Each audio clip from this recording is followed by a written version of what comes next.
उपस्थित सभी साहित्यिक एवं सांगीतिक एवं विद्यार्थियों का मैं अभिवादन करती हूँ और राजा मानसिंह तोमर विश्वविद्यालय के पदाधिकारी और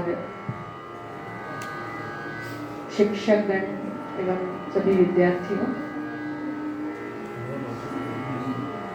मुझे हमेशा आपने गाते हुए सुना होगा, लेकिन आज कलाकार को कुछ बोलना भी चाहिए, कभी ऐसा लगता है। तो विद्यार्थियों के लिए कुछ खास बातें मैं आज इनके लिए लेकर आई हूँ। हालांकि विद्यार्थियों को संगीत की शिक्षा लेते समय थियोरी की भी पढ़ाई करनी पड़ती है और उनका ये मानस होता है कि थियोरी के बलबूते पे हम काफ़ी अच्छे मार्क अर्जित कर सकते हैं। और जो विद्यार्थी, क्योंकि ये परफॉर्मिंग आर्ट है, संगीत एक परफॉर्मिंग आर्ट है, तो परफॉर्म करना तो बहुत ज़रूरी हो जाता है। क्योंकि जैसे चित्रकला है, उसमें आप यदि साहित्यिक पक्ष, उसका तकनीकी पक्ष आप जानते हैं, फिर भी आप जब तक कैनवास पर आप उस चित्र का चित्रण नहीं करते, तब तक आपको कोई चित्रकार नहीं कहेंगे। वैसे ही जो भी कलाकार है, वो विद्वत्तापूर्ण, अभ्यासपूर्ण तरीके से ही अपनी कला को अधिक से अधिक गौरवशाली बनाना चाहता है, या कह सकते हैं हम कि थियोरी के साथ प्रैक्टिकल का जो नॉलेज है वो भी बहुत ज़रूरी है। हालांकि मुझे बहुत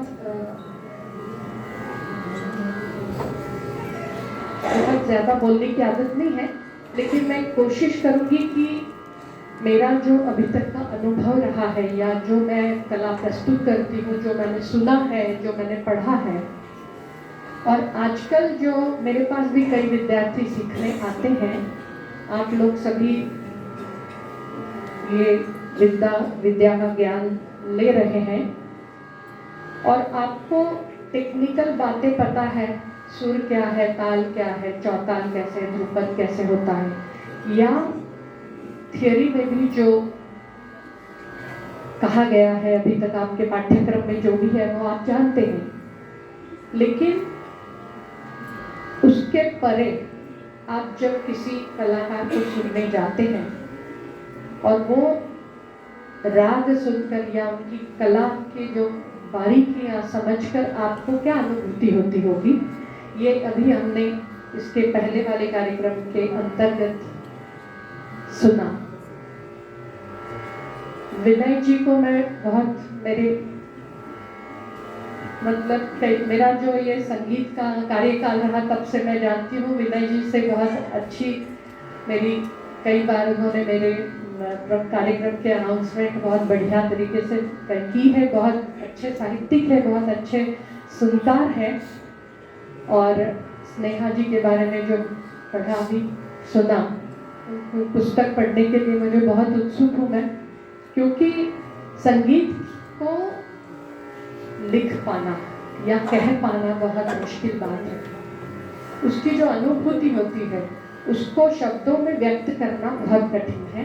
हर व्यक्ति की अपनी अलग अनुभूति होती है। एक ही राग को सुनने के बाद या एक ही कलाकार को सुनने के बाद हर एक के मन में अलग भावना जागृत होती है, उसके अनुभव के हिसाब से।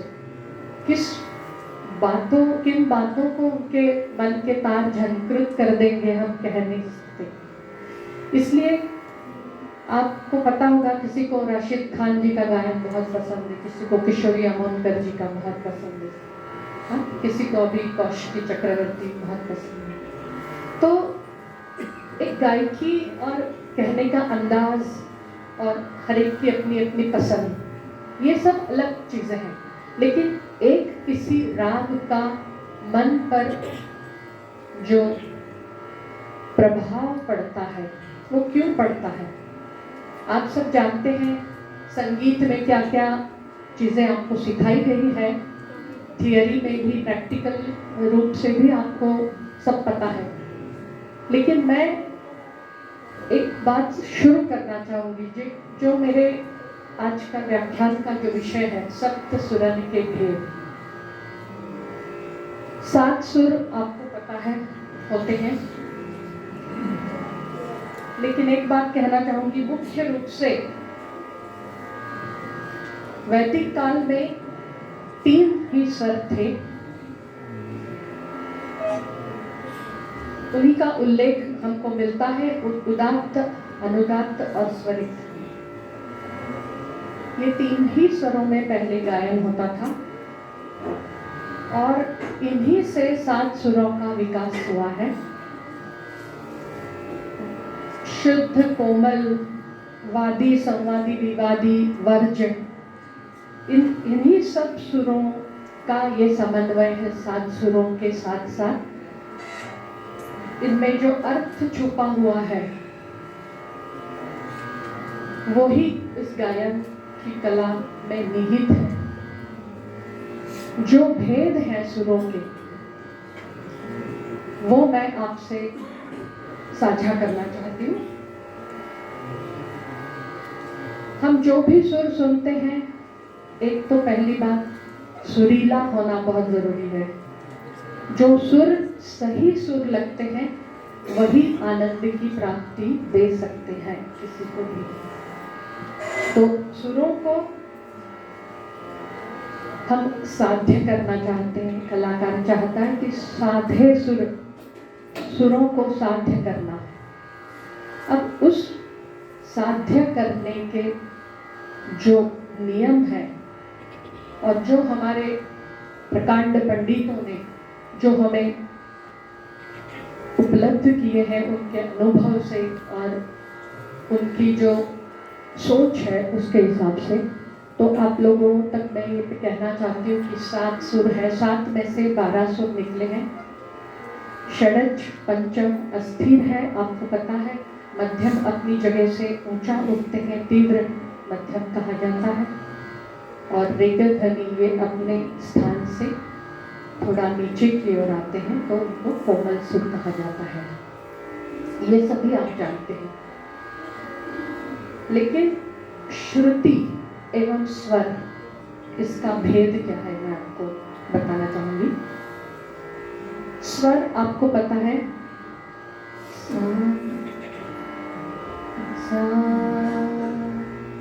ये साथ चल रहा है, इसके बाद आता है कोमल रे, रे रे सा। अब सा के बाद सा,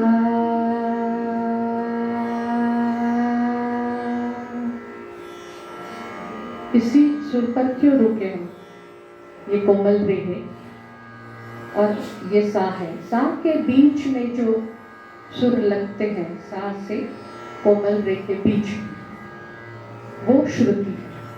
और वो श्रुति 22 श्रुतियां इसलिए निकाली है कि वो हमें सुनने में उसी स्वर का आनंद देती है, दूसरे चढ़े या उतरे सुरों से नहीं मिलता है। सा रे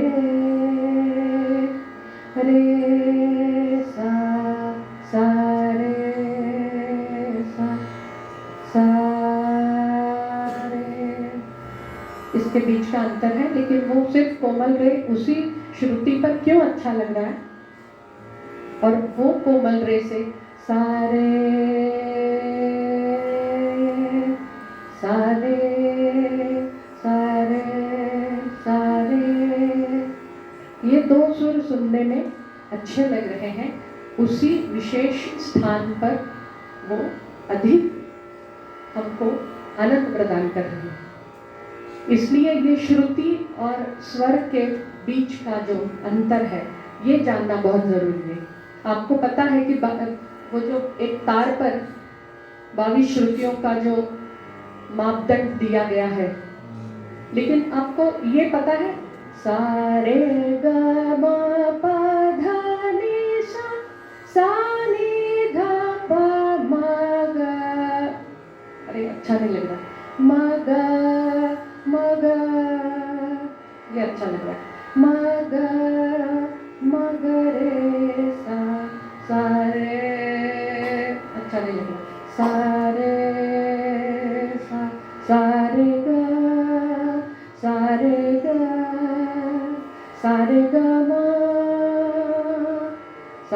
ग म प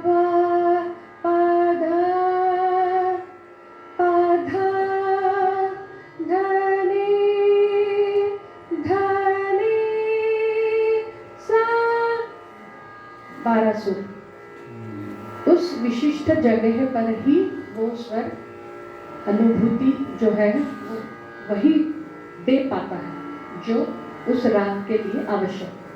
इसके बाद आता है कुछ स्वरों को राग के जब हम गायन करते हैं उसमें कुछ कम या ज्यादा आंदोलित रूपों में हम उनका उपयोग करते हैं, जैसे दरबारी कानड़ा, उसका जो गंधारे सारे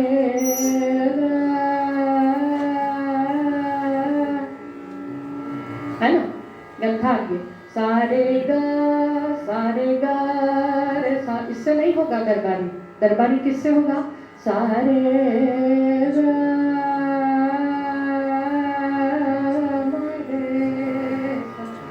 ये आंदोलन जो है उस राग का प्रतीक है। इसलिए स्वर और श्रुति इसमें जो अंतर है वो एक बहुत जरूरी है। दूसरी बात है वादी एवं संवादी के भेद। हर राग में वादी एवं संवादी का बहुत विशिष्ट महत्व है और उन्हीं के द्वारा हम रागों की पहचान कर सकते हैं। आपको पता है हर राग में आप सीखते हैं जब, तब आपको वादी, संवादी, ठाट ये सब बताया जाता है, गायन समय, ये खास महत्वपूर्ण बातें हैं राग की। और वादी स्वर मतलब उस राग की आत्मा, उस राग का प्रमुख स्वर जिसके आधार पर हम उस राग को पहचानते हैं। जैसे अभी भूपाली और देशकार का जो फर्क है हम उसी से जानते हैं। एक ही सुर है सा रे ग प ध सा ध प ग रे सा ध सा रे ग। अब यही सुर देशकार के भी है, भोपाली के भी है, लेकिन दोनों अलग कैसे होते हैं वो गायक पर निर्भर करता है कि उस राग को समझकर वो पेश करे। उसी में ये सभी बातें आती हैं कि गंधार पर विशेष ध्यान देना है।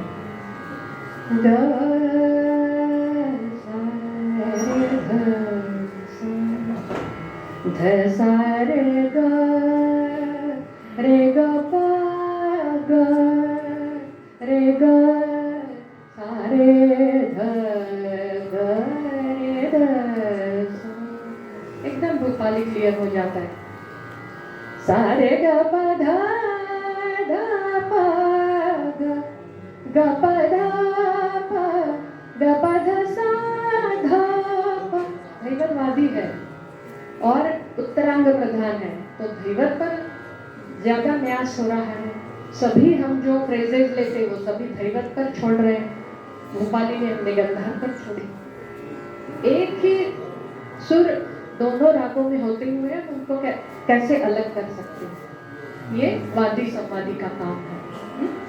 और सुरों के लगाव, हर राग में किन सुरों के लगाव से वो स्वर लगाने हैं, ये भी एक बहुत महत्वपूर्ण बात है राग को स्पष्ट रूप से दिखाने की। हम क्यों पहचानते हैं राग? सिर्फ स्वर गा दे तो हम राग नहीं पहचान सकते, लेकिन दूसरे सुरों के जो लगाव है, सा रे ध सा ध ग रे ध सा रे ध सा, ऐसा गाएं तो अच्छा लगेगा। ध सा रे ग रे सा ध सा रे ग रे प ग रे सा रे ग प ग रे। ये राग है ना।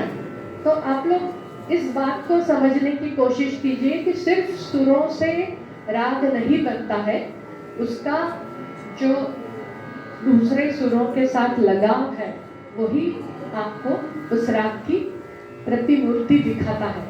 ये बात ध्यान में रखने लायक। इसी के अंदर आगे है स्वर संगति, कर्ण प्रयोग, ये जो मैंने अभी बताया आपको। इनके साथ साथ स्वरों द्वारा भाव या रस की निष्पत्ति, सूखे स्वर और भीगे हुए स्वर, ये आप इस पर से जान सकते हैं। आपको किसी का गाना क्यों मन को छूता है?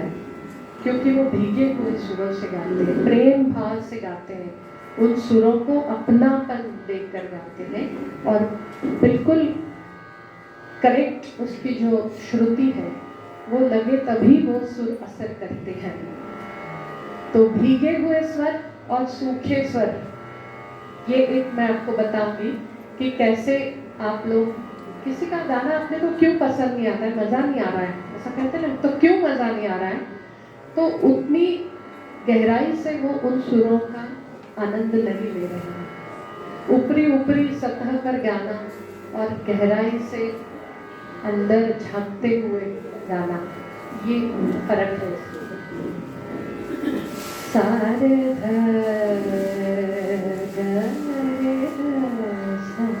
प्रेम से उसको गाओ। रे सा ग रे सा रे ध ग रे सा। इसमें मजा नहीं आ रहा है, थोड़ी देर बाद ऐसा लगता है चलो मजा नहीं आ रहा है ना? तो क्यों नहीं आ रहा है मजा? इसीलिए कि उस स्वर को आप प्रेम से गाने की कोशिश कीजिए और उसमें भाव, रस भाव लाइए। अब ये रस भाव अपनी आवाज से हमें, अपने कंठ से हमें प्रदर्शित करना है। कंठ ये ऊपरी भाग आता है, लेकिन उसका संबंध हमारे दिल से है, अपने मन से है ना। दिमाग और कंठ, इनसे उपज आती है, उसके बाद हम जो प्रोड्यूस करते हैं वो तो हम अंदर से, मन से भाव निकाल के दिल से जब छूता है तभी वो स्वर वैसे निकलता है। ऊपरी ऊपरी सतह पर हम गाने जाए तो वो बात नहीं बनती है ना। इसीलिए उस स्वर को, किसी भी स्वर को लगाते समय प्रेम भाव से और अपने तन मन धन से उसको सजा कर गाइए। अपनी, जब आप साधना करते हैं, आप प्रैक्टिस करते हैं, रियाज करते हैं घर पे, तो सिर्फ ये ऐसा आरोह अवरोह पकड़ है, इसकी ये सरगम लक्षण गीत है, इसका ख्याल बंदिश है, हो गया हमारा राग, यमन हो गया, भूपाली हो गया, ऐसा नहीं होता। उसको गहराई से सुनकर जानने की कोशिश कीजिए। जब आप किसी कलाकार को सुनने जाते हैं, उनको बहुत डीप कहते ना, बिल्कुल दिमाग से सोच के ऊपर ऊपर मत सुनिए, उसको गहराई से सुनिए कि ये क्या कर रहे हैं काम, ये कैसे आवाज को लगा रहे हैं।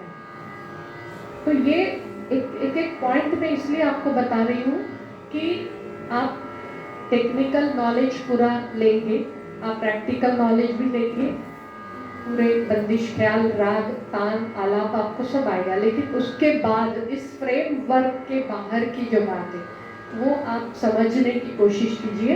ये बहुत लंबा प्रोसेस होता है, इतनी जल्दी से अपने को नहीं आता है। इसमें हमको जीवटता से कई वर्षों तक उसका अभ्यास करके और फिर भी हासिल होता है। लेकिन एक राग संगीत के लिए जो जो आवश्यक बातें हैं, मैं उस पर आ रही हूँ धीरे धीरे। अगली बात मैं कहूँगी, अब स्वरों से मिलने वाला आनंद। हमको आनंद कब मिलता है सुरों से? जब वो एक्यूरेट लगे हो, भावपूर्ण, ओजपूर्ण हो, उस राग के अनुरूप उसकी स्वर रचना हो, तब हमको वो असर करती है हमारे दिल पर, है ना। तो अब यदि हम कोई राग सुने, सरगम तो आप लोग शिक्षा के दौरान सीखते हैं, लेकिन यदि हम कोई बंदिश सीखें, अब उसमें है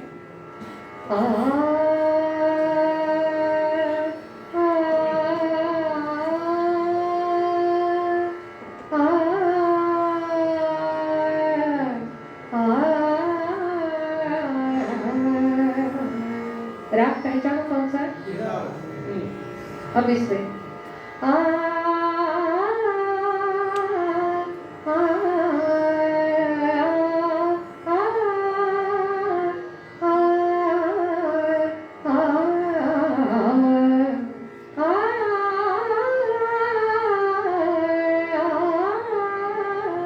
बंदिश पहचाने आपने? अब इसको यदि हम शब्दों की जोड़ देंगे, तब वो बात और जल्दी पहुंचेगी अपने सामने। कैसे? कान्हा रे नंद नंदन कान्हा रे नंद नंदन कान्हा रे नंद नंदन कान्हा रे नंद नंदन परम निरंजन हे दुख भाजन कान्हा रे नंद नंदन कान्हा रे नंद नंदन कान्हा रे नंद नंदन कान्हा रे कान्हा रे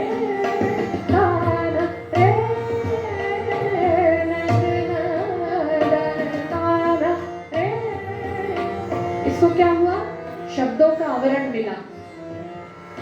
अब शब्दों का कितना महत्व है? बहुत महत्व है।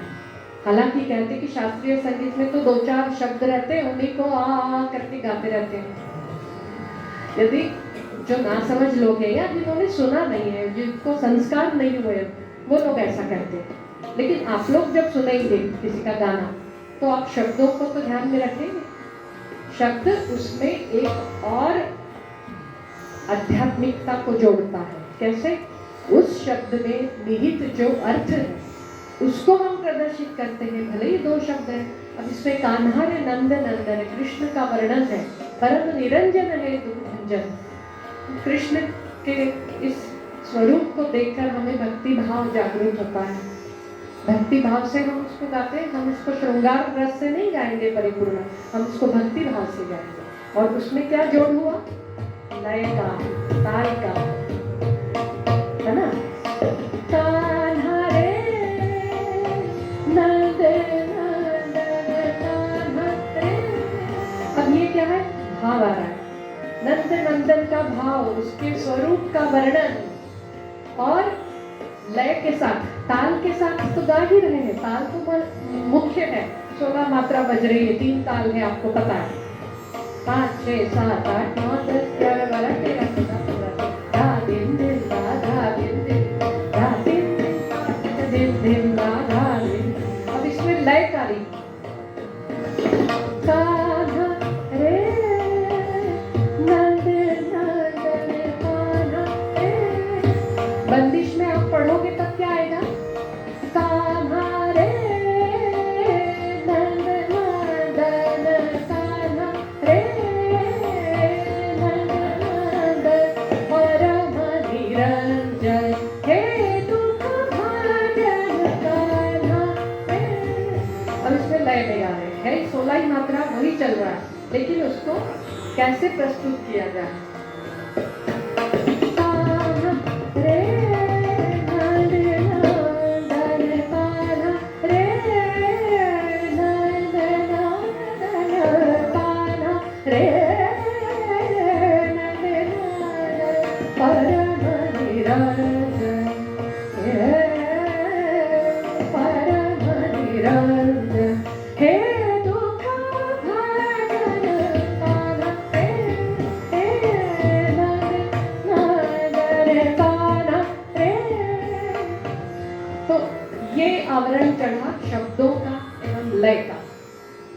से आए हम श्रुति, सुर, वादी, संवादी, इन सभी चीज़ों को देखते देखते हम आगे बढ़ रहे हैं। अब हम आए यहाँ तक कि उस पर शब्दों का और लय का, ताल का जो आवरण चढ़ा, है ना। अब ये अनुभूति आपको कैसी लगी? अभी जो आपने सुना, एक किसी भी विद्यार्थी को समझ में आएगी ये बात कि ये राग है, उसके वादी संवादी ये है, उसका जो बंदिश ये है। आपने शुरू में सरगम लक्षण की बड़ा ख्याल भी सुना, सीखा होगा। अब उसके बाद आते हैं आलाप। अब आलाप हम लोग किस आधार पर, आपको जो लिख के देते हैं आलाप आपके शिक्षक, वो इसलिए लिख के देते हैं कि आपको अभी उसका उतना विस्तार करते नहीं आता है, इसलिए लिख के देते हैं। जब आप उस राग को अच्छे से समझ जाएंगे, ताल के पक्ष को आप अच्छे से समझ जाएंगे, तब आप स्वयं अपने आप आलापों की निर्मिती कर सकते हैं बिना लिखे। हमने जब भी तालीम ली हमारे पिताजी से, हमको अभी तक याद नहीं कि एक भी शब्द हमने कभी लिखा है। हमारे पिताजी कहते थे ये लिखने की कला नहीं है, ये समझने की, याद करने की और सोचने की, मनन चिंतन करने की कला है। इसको लिख के नहीं आता है कभी कुछ संगीत। और जो हमने लिखी बंदिश है वो सिर्फ एक ग्राफ लिखा है कि ये 16 मात्रा में इसको इस तरह लिखा जाता है। अब यही ऐसा नहीं गाना है। जब आप इसके आगे जाओगे तब आपको समझ में आएगा। जैसे अभी मैंने उदाहरण करके बताया आपको, तो दिमाग में तो वो 16 मात्रा चलनी चाहिए ना, तभी नहीं तो आप धा तिन तिन ता आया कि तान्हा रे, अब वो धा तिन तिन गया भी तो आपको संभालते आना चाहिए कि आगे कैसे करना है, या उसके पहले आ गए तो उसको कैसे निभाना है। वो तो प्रैक्टिस की बात है। और लय की बात जहाँ पर आती है, ताल की बात, वो जो ठोके हैं वो तो हमको भगवान ने अपने दिए हुए पहले से। हमारा जो हार्ट बीट है वो ठोके में ही चलता है ना, इसको समझिए आप, ठक ठक ठक ठक, ये लय में चलते रहता है। इसकी आप दुगुन, चौगुन, तिगुन, 1.5 गुण कुछ भी कर सकते हैं। जो भी आप फिल्मी संगीत सुनते हैं या और भी कोई संगीत सुनते हैं, उसमें सब में ताल है, ताल के साथ लय है। जब बहुत द्रुत गति से जो भी गाने चलते हैं, आप लोग कैसे पैर थिरकते हैं ना, नाचते हो आप लोग शादियों में या अपने कुछ फेस्टिवल होता है उसमें ना, तो उसमें बराबर चलते हैं अपने पैर। तो इसमें भी आप कोशिश कीजिए कि वो लय और वो ताल के जो है वो आप अनुभूति करके और अपने गायन में लाने की कोशिश करें। तो ताल पक्ष जो है बहुत ही महत्वपूर्ण। जैसे स्वरों की और रागों की हम बात कर रहे हैं, वैसे ताल भी, ताल के बिना तो अधूरा है संगीत। अब ताल में आपको सिखाते होंगे अलग अलग ताल, ध्रुपद धमार है तो चौताल है, और सभी ताल, विलंबित में, ख्याल में, छोटे ख्याल, द्रुत में, मध्य लय में, 3 ताल, 1 ताल, 6 ताल, और ठुमरी में अपन दीप चंदी वगैरह, दादरा, सुगम संगीत, ये सभी तालों को तो जानना आवश्यक है ही। हर गीत का अपना एक लय होती है, हर बंदिश की भी एक अपनी लय होती है। किसी भी बंदिश को किसी भी लय में हम लोग नहीं गा सकते, ये एक बात है। एक अपने को जो बड़ा ख्याल का लय बता दिया, उसी में सब ख्याल गाए जा रहे हैं। छोटी बंदिश है, उसमें भी सब में एक ही लय में गाए जा रहे हैं, ऐसा नहीं है। विलंबित में भी, अति विलंबित लय में भी कई कलाकार, जो उस्ताद आमिर खान साहब जैसे गाते आ रहे हैं, उन्होंने अपनी गायकी अपने उस ढंग से बनाई है। मध्य लय में कई कलाकार गाते हैं, मध्य विलंबित में गाते हैं, द्रुत में गाते हैं, अति द्रुत में गाते हैं। ये सब लयों के प्रकार आपको सुनने चाहिए। सुन के आप समझ सकते कि उस बंदिश की क्या लय। अब ये जो कान्हा रे मैंने आपको सुनाए, कान्हा रे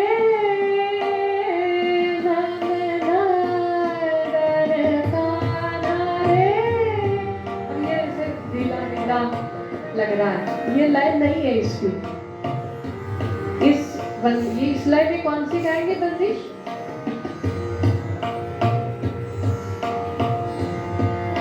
कंगन मोर अतगिया मोला, कंगन मोर अतगिया मोला, ये इस बंदिश की ये लय है। अब इसको हम यदि लेंगे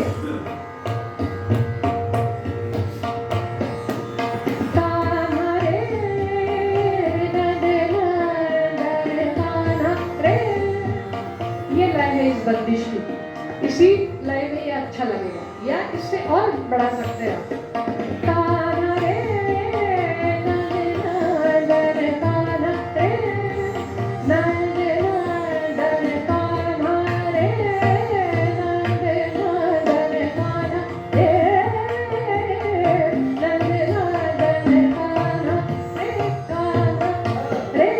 ताना रे।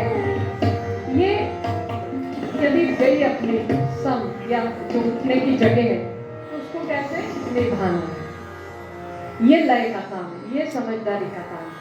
उसका कैलकुलेशन दिमाग में होना चाहिए, वहाँ गिनते नहीं है कि कौन से मतलब तो स्वाभाविक रूप से प्रवाह के साथ होते रहता है। वो कब होता है? जब वो साध्य हो जाए तभी होता है।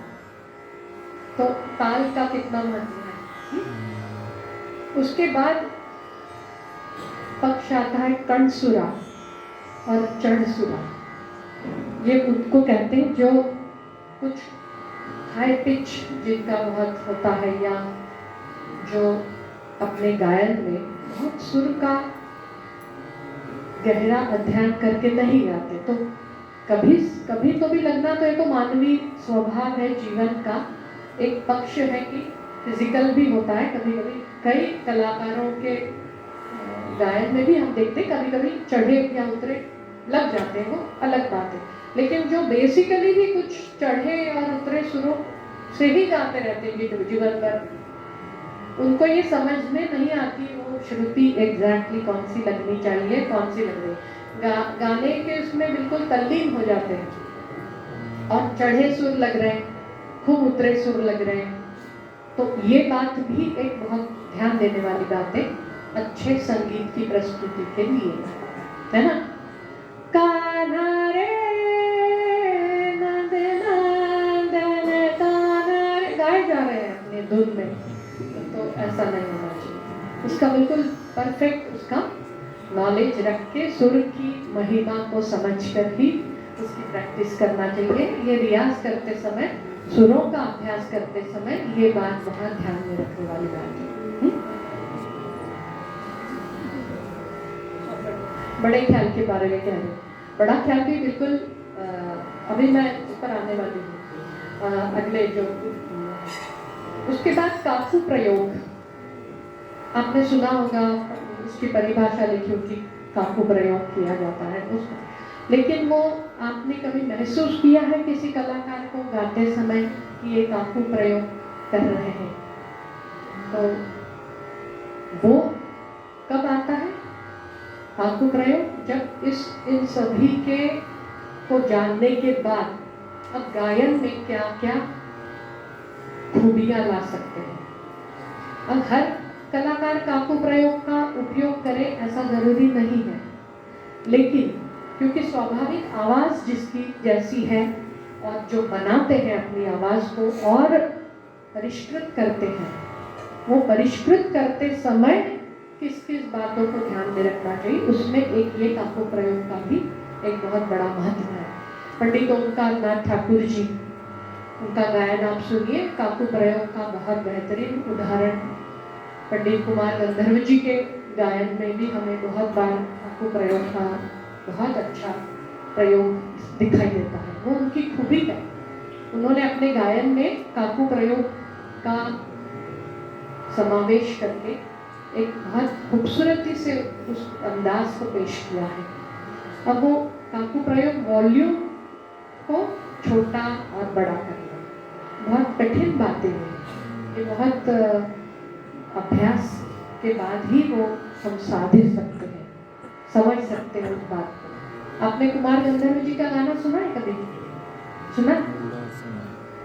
सुनते जाइए आप लोग, जो भी विद्यार्थी हैं, जो भी शिक्षकों को भी मैं कहना चाहूंगी कि जितना ज़्यादा सुनेंगे उतनी आपकी जो गहराई समझ बढ़ती जाएगी और आपके जो आपका विषय है उसमें आपकी और गहराई। जैसे साहित्यिक लोग कितना ज़्यादा पढ़ सकते हैं उतना पढ़ते रहते हैं, वैसे हम संगीत वालों को जितना ज़्यादा सुनना चाहिए, बहुत सुनना चाहिए ध्यान से। सिर्फ बैकग्राउंड में बज रहा है वहाँ बहुत बढ़िया गाए, ऐसा नहीं है। उसकी एक एक चीज़ को बारीकी से सुनना बहुत ज़रूरी है कि ये राग को कैसे प्रेजेंट कर रहे हैं, उसमें क्या कर रहे हैं, उनका सोच, उनका विचार क्या दिख रहा है इसमें, और कैसे राग को खड़ा किया। हमको अभी एक इसमें साक्षात्कार में पंडित राजन सागर मिश्र जी ने कहा था कुछ सालों पहले, उनको पूछा था कि आप जोड़ रागों को जब गाते हैं तब आप क्या सोचते हैं? पहले कार्यक्रम के पहले आप जोड़ कोस गा रहे हैं या कुकु बिलावल, तो आपको क्या मन में भावना आती है? तो उन्होंने कहा कि भैया हम जब आसन लगा के बैठते हैं कार्यक्रम में गाने के लिए, यमन का गंधार भी अच्छे से लग जाए तो तर गए। इतने बड़े कलाकार यदि ये कह सकते हैं तो हम लोगों को तो बहुत अभी दूरी नापनी है। तो यमन का गंधार अब सबको पता है, नीरे गा गा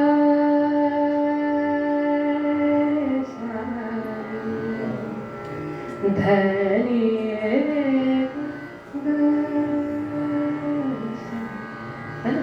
यमन की छाया दिखनी चाहिए, यमन दिखना चाहिए। सिर्फ गंधार लगा के यमन नहीं दिखता है ना।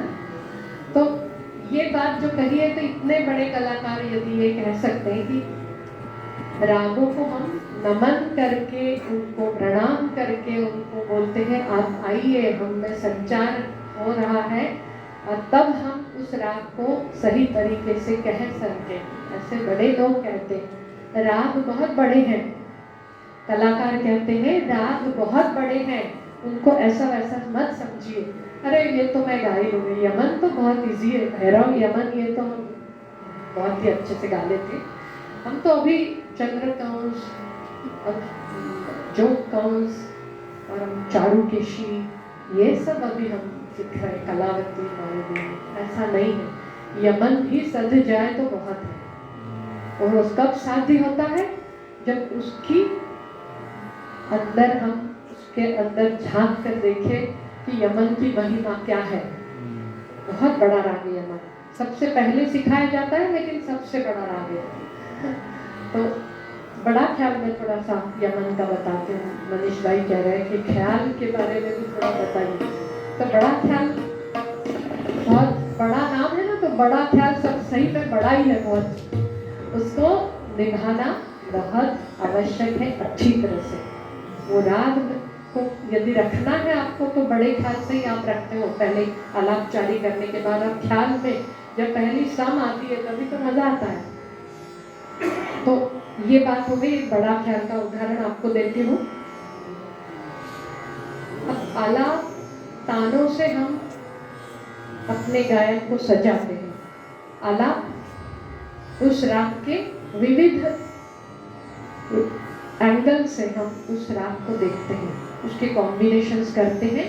उसके साथ हम किन किन बातों का ध्यान रखते हैं? वादी संवादी, उस राग के जो अलग अलग कॉम्बिनेशन होंगे, हमारी रचनात्मकता कल्पना शक्ति जो हमारी है उसके हिसाब से उसके जो कॉम्बिनेशन हम बनाएंगे वो राग के अनुरूप ही होना चाहिए, तभी वो राग की बात जो बन पाएगी, है ना। तो आलाप और ताने।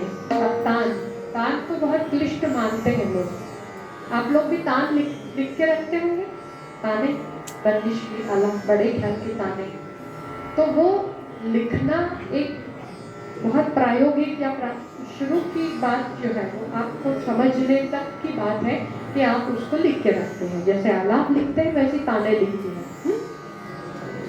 आलाप का ही जो बहुत तीव्र गति से हम जब दौड़ते भागते हैं, पैदल चलते हैं और दौड़ते भागते हैं। ये आलाप और तान की परिभाषा है। धीरे धीरे चलते हैं, आलापी वैसे होती है। तान में हम लयकारी में क्या करते हैं, थोड़ी सी कूदते फांदते जब चलते वो अलग लयकारी के साथ, और जब स्पीड से दौड़ते वो तान। लेकिन पैरों के बजाय गले को स्पीड से चलाना पड़ता है, वो तान आती है। तो तान के छोटे छोटे पैटर्न आप लिखिए। जैसे अलंकार आप सीखते हैं, हर राग में अलंकार करना सीखिए आप। जैसे शुद्ध स्वरों के आप गाते हैं, सा सा रे रे गा गा मा मा पा, क्या हो गया, कौन सा राग? काफी काफी हो गया। अब कल्याण के अपन साधे तो शुद्ध स्वरों के तो गाते ही है, सा सा रे रे गा गा मा मा पा पा धा धा रे रे सा सा, सा रे गा मा गा मा पा पा धा पा धा रे धा रे सा, सा रे गा मा पा। ये सब अलंकार आपको पता है, इनकी ताने बनाएंगे आप हर राग की, हर राग में। जैसे यमन लेंगे आप, यमन में तीव्र मध्यम लगता है, नीरे गा रे गा मा गा मा पा मा पा रे, ऐसे बनाए, नीरे नीरे गा रे गा मा गा मा, उसमें बनाए नीरे गा मा पा। इस तरह जितने अलंकार है उनको तीव्र म लगा के और सा की जगह नी लेके बनाइए, तो आपको यमन का स्वरूप सामने आएगा। भैरव जो भी राग आप करें उनमें अलंकारिक तौर पर अपनी ताने लगाइए, उससे उपज बढ़ेगी आपकी तानों की। आपको तान गाने में सहूलियत होगी, सरलता होगी, सहजता आपको महसूस होगी। तो हर राग में जो स्वर निहित है उनके अनुसार आप अलंकारिक उसकी तानों बनाइए, अलग अलग पैटर्न, और उनका अभ्यास कीजिए, तो वो राग आपको अच्छे से समझ में आएगा।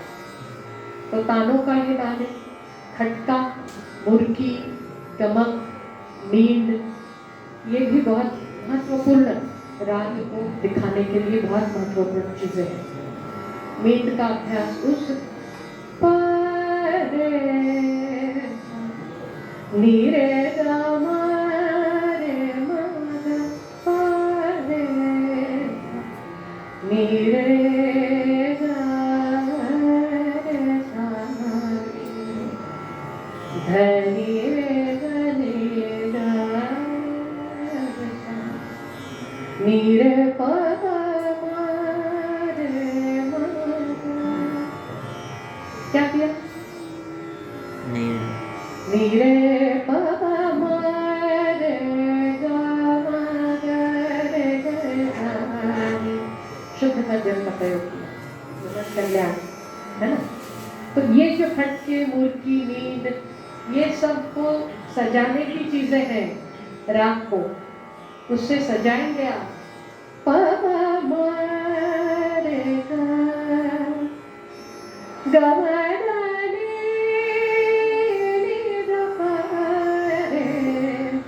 नीरे मारे है ना, ये यमन है। लेकिन उसको कितने अलंकार पहनाए हमने उस राग को, इन सभी चीजों के अलंकार पहनने के बाद वो इतना सुंदर लगने लगता है। तो ये बात आप पढ़ते हैं, लेकिन गाते समय उन बातों को आप ध्यान में रखकर और उसको सजाइए।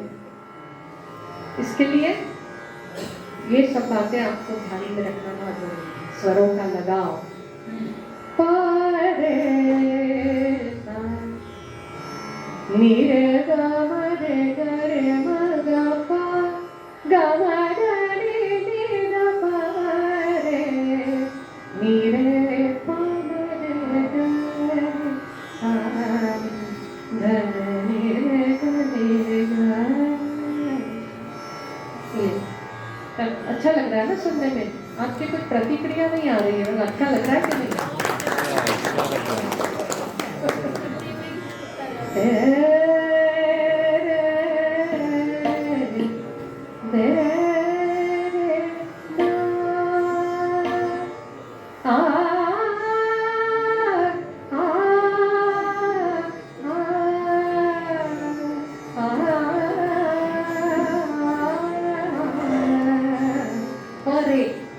संगति के बारे में बता रही। यमन की परे बताई, मारू बिहार में परे मेरे रे बाबा रे पारे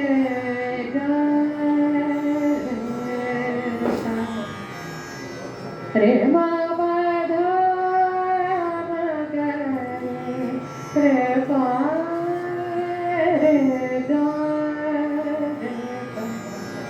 कौन सा राग बताइए? बाबा रे सारे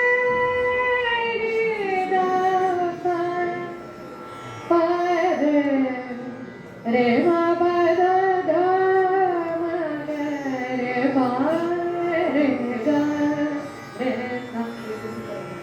परे सब परे का कैसे उपयोग किया गया है तीनों रागों में अलग है ना। ये संगति, स्वर संगतियां, ये बहुत महत्वपूर्ण स्थान रखता है राग संगीत में। तो ये हुआ, बड़ा समय कम है तो अब मैं आपको बताती हूँ कि शब्दों के साथ जब हम किसी बंदिश को गाते हैं उसमें उस राग के भी और उस शब्दों के भी, उस बंदिश में जो शब्द है उन पर पूरा रस भाव हमारा जो है वो निहित है। रस कैसे उत्पन्न किया जाता है? शब्द एवं स्वरों से। तो वो एक रस निष्पत्ति बहुत जरूरी है। अब आप देखेंगे इतनी देर से 1 घंटे से सिर्फ उसका मैं विवरण बता रही हूँ आपको, उसके बाद में कभी जाके एक राग बनता और सामने आता और उसको साध्य करने के लिए कितने परिश्रम की आवश्यकता है। अच्छे गुरु का सानिध्य प्राप्त होना जरूरी है। उसके बाद अपना रियाज सही ढंग से हो रहा है कि नहीं ये जानना बहुत जरूरी। हम तो 3 घंटे रोज रियाज करते हैं, अब कैसा करते हैं रियाज? गुरु किस लिए होते हैं? वो आपको आपकी बारीकियां समझ के, आप में जो कमियां हैं उनको आप बताएं और अच्छाइयां भी वो आपसे बताते, इसको आप अच्छा करोगे भी बताते, किस तरह से करो, आकार कैसे आना चाहिए, इकार उकार मकार, ये सब बातें भी बहुत जरूरी है। वर्णों का उच्चारण, शब्दों को अच्छे ढंग से रखना। पहले जो कलाकार, जो पुराने लोग गाते थे, वो उनकी आप बंदिशें, उनका गायन सुनेंगे तो आपको पता चलेगा कि मुंह में भी कुछ स्वर है, कुछ समझ में नहीं आता, इसलिए वो शास्त्रीय संगीत को ऐसा ही समझते हैं। समझ नहीं आया क्या, एक भी शब्द नहीं पता। तो इसलिए नहीं होता था कि शास्त्रीय संगीत बहुत कठिनाई से हासिल करते थे वो लोग, बहुत सरलता से अपनी बंदिश किसी को नहीं देते थे। इसलिए नहीं देते थे कि आप कॉपी करके वो गा दोगे तो उनकी हो गई। तो बहुत कठिनाई से उन लोगों ने इस विधा को पाया था इसलिए। लेकिन अब वो जमाना बदल गया है। अब लोग सुनकर भी अच्छी शब्दों का और अच्छी गायकी को पसंद करते हैं। अब तो सब व्यावसायिकता उसमें आ गई है और ये जो मीडिया अपने सामने जो गैजेट्स है आपके, यूट्यूब और ये सब आप जो सुनते हैं उस पर आपको इजीली अवेलेबल है। लेकिन ये विद्या गुरु के सानिध्य में ही आती है और उन्हीं से अच्छा मार्गदर्शन लेके आपको सीखना चाहिए। वो बात अलग है कि आप कुछ बंदिशें नए कलाकारों को सुन के, या जो भी पुराने भी कलाकार जो उनकी बंदिश सीखना हो तो आप सीख सकते हैं। लेकिन गायकी अपनी खुद की जो है बनाने जरूरी है। गुरु का सानिध्य पाकर उस पर बहुत मेहनत कीजिए और उसके साथ आप अपना खुद का भी चेतन रखिए कि मैं क्या कर रहा हूँ। मैं तो बढ़िया रियाज कर रहा हूँ, बढ़िया चल रहा है मेरा, अच्छा गा रहा हूँ। खुद का आकलन हमेशा करते रहना चाहिए, मुझे क्या कमी है, मुझे क्या करना चाहिए और जिसको सुनने जाते हैं उनमें क्या खूबी है। भले कोई विद्यार्थी हो लेकिन हर व्यक्ति से हम कुछ न कुछ सीख सकते हैं। अच्छी बात है, सीखने का अंदाज अपने अंदर रखिए, हमेशा विद्यार्थी दशा में रहिए। हम लोग भी विद्यार्थी ही हैं। इतनी बड़ी है अपनी कला कि कोई भी कलाकार ऐसा नहीं कहेगा कि मैं तो बन चुका हूँ और मैं तो बस कुछ बाकी नहीं है, बस आसमान यही छूने की बात कोई नहीं करेगा। जितना बड़ा कलाकार है सबसे जमीन पर रहना पसंद करता है, इसीलिए कि कला के मर्म को पहचान कि कितनी गहराई है इस कला में कि लोग गुरु का नाम लेते समय कान में हाथ लगाते कि गुरु इतने बड़े हैं, उनका नाम भी लेना हमारे औकात नहीं है। ये भाव है मन का, है ना। हम लोग तो नाम ले सकते हैं, इसमें कोई दिक्कत नहीं, लेकिन गुरु का जो रिस्पेक्ट हमारे मन में है, आदर भाव है, क्यों मैं उनकी कला के प्रति समर्पित ये रखी। अब मैं आपको बताती हूँ कुछ बातें। अब 10-15 मिनट है ना अपने पास? 10 मिनट अब सिर्फ मैं शॉर्ट में बताती हूँ। अब ये सब बहुत बड़ा विषय है ना। अब आपको कोर्स में होता होगा ध्रुपद, धमार, बड़ा ख्याल, छोटा ख्याल, तराना और टप्पा, ठुमरी, ये सब चीजें आपने सुनी होगी। ये सब यही 7 सुर जो हैं हर विधा को कैसे रईस बनाते हैं, श्रीमंत बनाते हैं। वही 7 सुरों में हम ध्रुपद गा लेते हैं, बहुत बढ़िया नोम तोम के साथ ध्रुपद गाते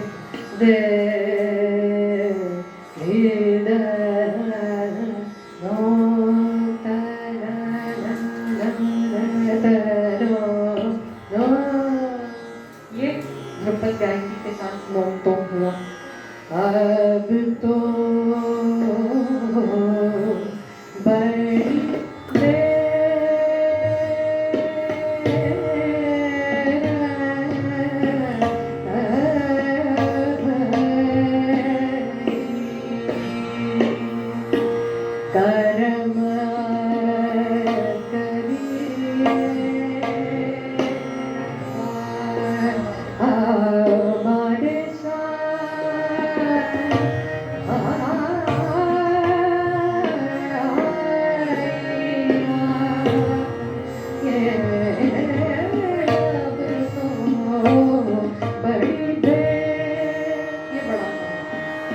ये जो लय चल रही है इसमें आलाप, लय का कितना महत्व है देखिए। जो लय लेंगे उसमें आलाप चलेंगे। बड़ी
तैयारी की है ना। उसके बाद आएगी ढोलन मेरे घर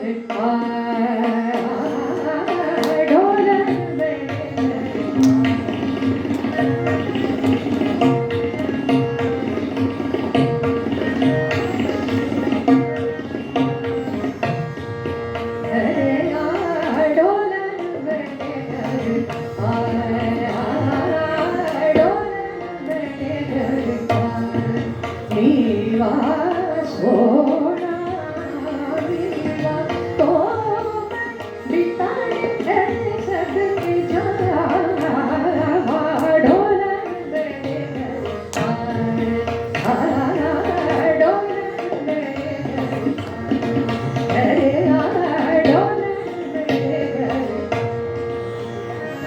छोटी बंदी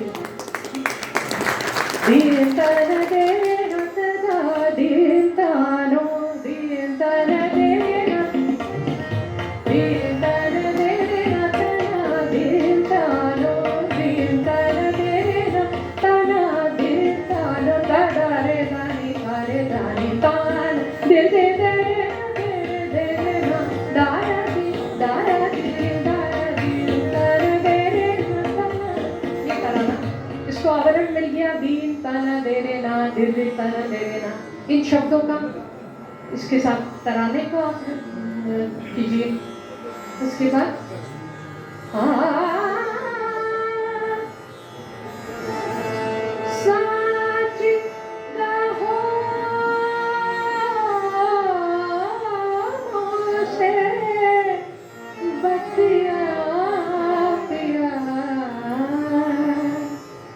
शब्दों के साथ भाव साची मोसे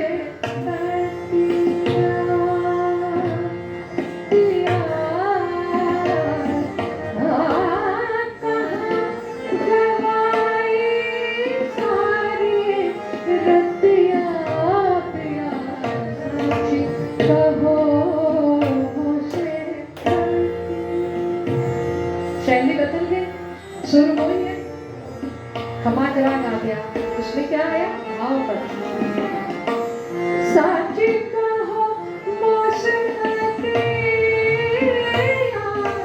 कहो मोसे बतिया पिया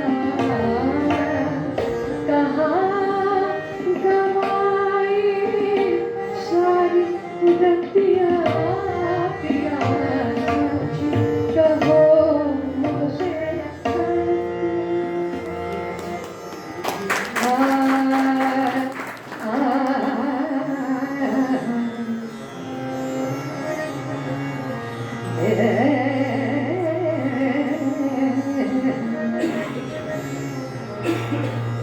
जाने वाले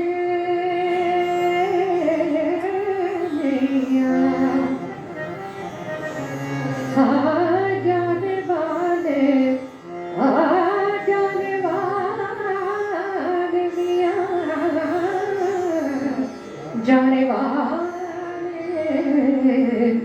जाने वाले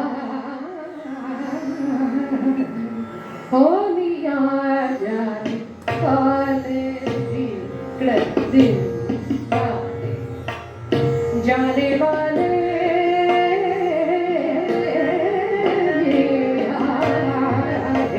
ओ मियाँ जाने वाले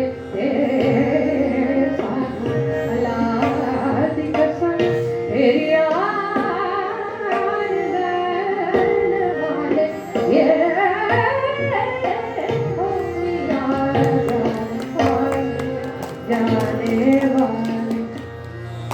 समय कम है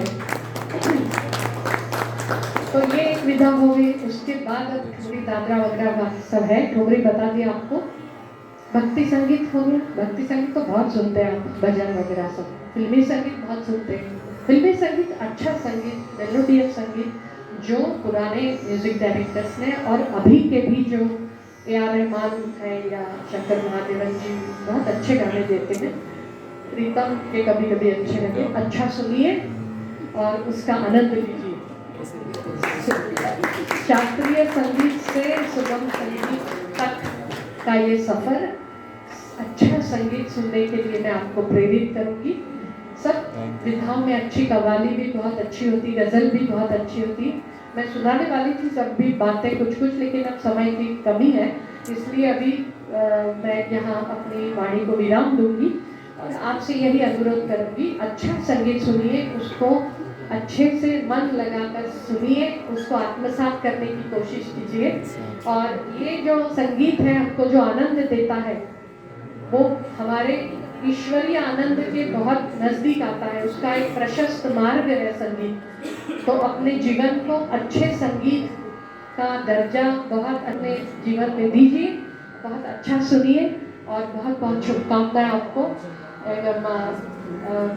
उस्ताद अलाउद्दीन खां संगीत एवं कला अकादमी और आप राजा मानसिंह तोमर यूनिवर्सिटी की मैं बहुत आभारी हूँ कि आपने आज मुझे अवसर दिया। और आप सबको मैं चाहती हूँ कि विश्वास है मुझे कि अच्छा लगा होगा सुनकर और आपने आनंद लिया होगा।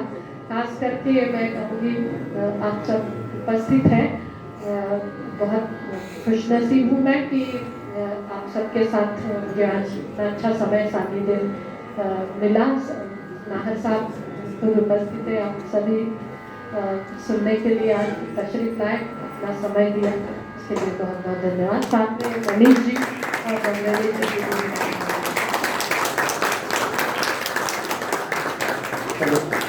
बहुत बहुत धन्यवाद। आपके गायन एवं विद्वत्तापूर्ण उद्बोधन के लिए तो कोई शब्द ही नहीं है। बस एक छोटी सी बात का मैं स्मरण कराना चाहूंगा। मैं बहुत छोटा था और आपको भी स्मरण यदि हो तो मैं पंडित बाला साहेब पूंछवाले जी को अपने साथ लेकर आया था और महाराष्ट्र समाज में आपका कार्यक्रम था। शायद मुझे याद आ रहा है उल्लास राजहंस जी आपके साथ तबले पर थे और उस समय से लेकर 20 या 25 साल उस बात को हो गए। वैसा का वैसे ही सुरीला आवाज और वैसी की वैसी जो है सब कुछ आपका गायन और मध्य प्रदेश की एक बहुत अच्छा शास्त्रीय गायन आज के तारीख में हम आपसे सुनते आए हैं और उसी अंदाज में आज बहुत ही सुमधुर और विद्वत्तापूर्ण गायन और व्याख्यान रहा। उसके लिए बहुत बहुत धन्यवाद। एक बार पुनः करतल ध्वनि से हम राजा मानसिंह तोमर संगीत एवं कला विश्वविद्यालय के इस परिसर में आपका हार्दिक स्वागत, अभिनंदन और धन्यवाद ज्ञापित करते हैं। मैं औपचारिक और विधिवत आभार प्रदर्शन के लिए प्रोफेसर रंजना टोडपे जी को सादर आमंत्रित करता हूं कि वे आज के इस 2 दिवसीय वादी संवादी कार्यक्रम का आभार प्रदर्शन करें।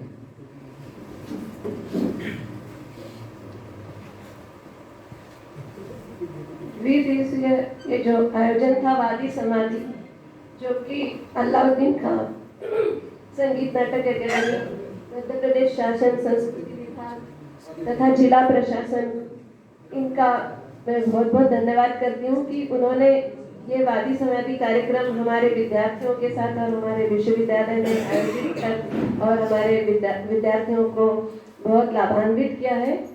और कल का जो कार्यक्रम का था पंडित रघुनंदन पर्शिकर जी, वो भी बहुत सुंदर हुआ है।